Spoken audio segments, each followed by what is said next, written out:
মধ্যপ্রাচ্যের যুদ্ধ এখন নতুন এক মোড়ে। মিসাইল, ড্রোন আর যুদ্ধবিমান ছাড়িয়ে এবার সরাসরি নিশানায় বিশ্বের সবচেয়ে বড় প্রযুক্তি সাম্রাজ্য।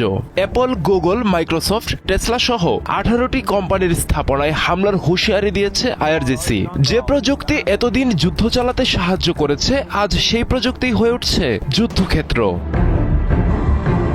মধ্যপ্রাচ্যের চলমান সংঘাত এতদিন সীমাবদ্ধ ছিল সামরিক ঘাঁটি, তেল স্থাপনা আর কৌশলগত অবকাঠামোর মধ্যে, কিন্তু এবার সেই সীমা ভেঙে দিয়েছে ইরান। আইআরজিসি ঘোষণা দিয়েছে মধ্যপ্রাচ্যে থাকা 18টি মার্কিন ও উপসাগরীয় প্রযুক্তি কোম্পানি এখন বৈধ সামরিক লক্ষ্যবস্তু। এর মধ্যে রয়েছে Apple, Google, Microsoft, Nvidia, Tesla, Boeing সহ বিশ্ব প্রযুক্তি খাতের শীর্ষ নামগুলো। দুবাই, আবুধাবি, দোহা এই শহরগুলো শুধু বাণিজ্যের কেন্দ্র নয়, এগুলো এখন বিশ্বের অন্যতম গুরুত্বপূর্ণ ক্লাউড কম্পিউটিং ও কৃত্রিম বুদ্ধিমত্তার হাব। এই অঞ্চলে রয়েছে বিশাল ডেটা সেন্টার, যেখান থেকে পরিচালিত হয় ব্যাংকিং, যোগাযোগ, নিরাপত্তা, এমনকি সামরিক তথ্য ব্যবস্থাও। ইরানের দাবি, এই প্রযুক্তিগুলো ব্যবহার করেই তাদের শীর্ষ কমান্ডারদের টার্গেট করে হত্যা করা হয়েছে।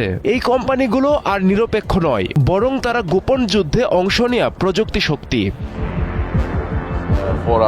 বিশ্লেষকরা বলছেন এটি ইরানের একটি নতুন ইনফ্রাস্ট্রাকচার ওয়ারফেয়ার কৌশল। সরাসরি সামরিক ঘাঁটি নয়, বরং যুদ্ধের মেরুদণ্ড, প্রযুক্তি ও অর্থনীতিকে আঘাত করা। কারণ আধুনিক যুদ্ধ এখন শুধু বন্দুক আর বোমার নয়, এটি ডেটা, অ্যালগোরিদম আর কৃত্রিম বুদ্ধিমত্তার যুদ্ধ।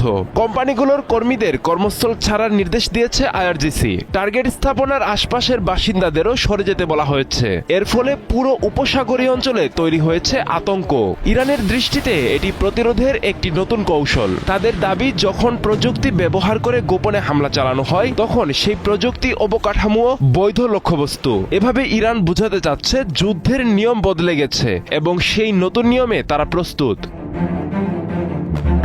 মিসাইলের পর এবার ডেটা যুদ্ধ ছড়িয়ে পড়ছে নতুন এক অদৃশ্য ময়দানে। প্রযুক্তির শক্তিকেই চ্যালেঞ্জ ছুড়ে দিচ্ছে ইরান। যে ডেটা, যে কৃত্রিম বুদ্ধিমত্তা, যে ক্লাউড আমাদের পৃথিবী চালায়, সেই শক্তিকেই এবার চ্যালেঞ্জ ছুড়ে দিয়েছে ইরান। তেহরানের বার্তা স্পষ্ট, গোপন প্রযুক্তির যুদ্ধের জবাব হবে প্রকাশ্য পাল্টা আঘাতে।